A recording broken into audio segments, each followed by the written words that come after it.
నిజామాబాద్ పట్టణాన్ని గతంలో ఇంద్రపురి లేదా ఇందూర్ అని పిలిచేవారు.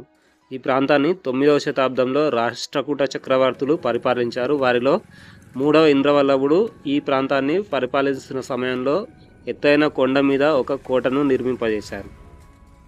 ఈ కోటని నిజామాబాద్ కిల్లా అని కూడా పిలుస్తారు. ఆ తర్వాత కాలంలో 13వ శతాబ్దంలో ఢిల్లీ సుల్తాన్లు ఈ కోటను ఆక్రమించుకున్నారు. వారి తర్వాత బహమనీ సుల్తాన్ల ఆధీనంలోకి, ఆ తర్వాత కుతుబ్ షాహీలకు మరియు అసఫ్ జాహీల పాలనల కిందకి ఈ కోటలు అయితే రావడం జరిగింది. తర్వాతి కాలంలో ఛత్రపతి శివాజీ మహారాజ్ గురువుగారు అనేటువంటి సమర్థ రామదాస్ గారి ఆధ్వర్యంలో ఒక రామాలయాన్ని ఈ కొండ మీద నిర్మింపజేశారు.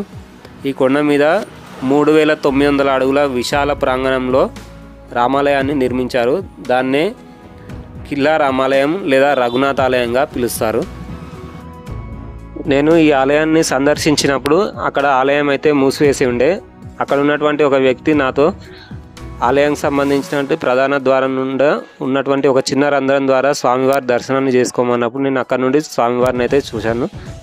స్వామివారు సీతారాములతో పాటు లక్ష్మణుని విగ్రహాన్ని కూడా మనం ఇక్కడ చూడవచ్చు.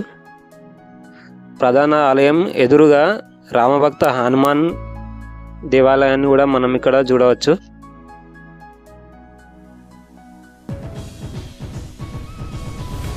ఈ దేవాలయానికి సంబంధించిన మరొక విషయం ఏంటంటే, ఈ ఆలయ ప్రాంగణంలో ఎత్తైనటువంటి రాతి స్తంభం ఉంది. సుమారు 53 అడుగుల ఎత్తులో ఉంటుంది. అయితే ఆ కాలంలో ఆ స్తంభం మీద ప్రతిరోజు సాయంత్రం పూట దీపాన్ని వెలిగించేవారట. ఆ దీపాన్ని చూసి చుట్టుపక్కల గ్రామస్తులు తమ ఇళ్లలో సాయంత్రం పూట దీపాలైతే వెలిగించేవారట.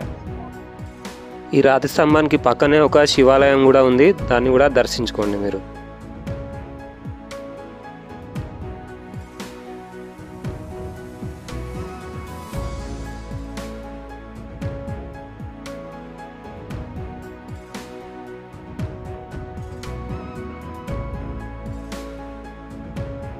ఈ రఘునాథ ఆలయంలో కోటలో ఒక చోట ఒక విశాలమైనటువంటి జైలు కూడా ఉంది. ఈ ప్రాంతం అంతా కూడా కుతుబ్ షాహీల వాస్తు నిర్మాణ శైలిలో ఉంటుంది.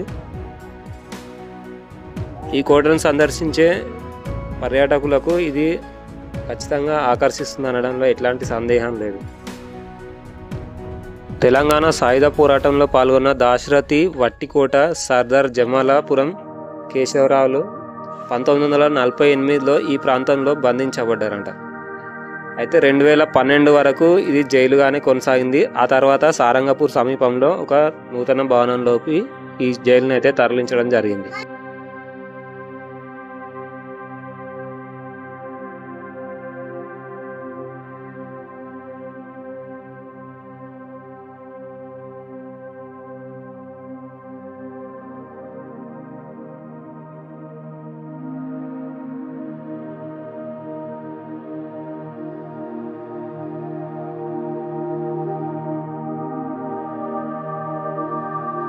ఘాట్ రోడ్ ద్వారా మనము ఈ కొండకు చేరుకునే క్రమంలో మధ్యలో ఒక అభయాంజనేయ స్వామి దేవాలయాన్ని అయితే మనకు కనిపిస్తుంది. ఆ అభయాంజనేయ స్వామి దేవాలయాన్ని కూడా మనం ఇప్పుడు దర్శించుకుందాం. 2 రాళ్ళ మధ్యలోకి వెళ్ళి ఈ విధంగా లోపలికి వెళ్ళినట్లయితే ఒక గుహ లాంటి ప్రాంతంలో హనుమాన్ దేవాలయం ఉంది. చూడడానికి చాలా బాగుంది. అయితే నేను అక్కడికి వెళ్ళినప్పుడు ఆ దేవాలయం కూడా బంద్ ఉండే. కాకపోతే గ్రిల్స్ ద్వారా ఓపెన్ ఉన్నది కాబట్టి ఇదంతా కూడా మీకు నేను చూపించగలుగుతున్నా. ఈ రఘునాథ ఆలయానికి సమీపంలోనే ఒక చెరువు కూడా ఉంది. దాని పేరు రఘునాథ చెరువు.